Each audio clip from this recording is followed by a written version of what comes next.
Assalamualaikum warahmatullahi wabarakatuh.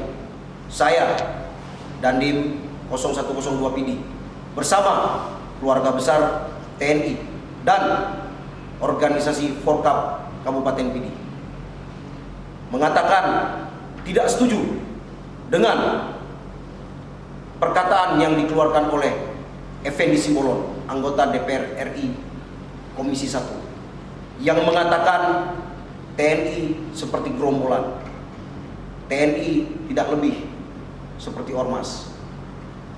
Kami mengatakan sikap kami menentang TNI masih solid dimanapun dia berada. TNI tetap kuat bersama rakyat. Kami tidak setuju dengan itu.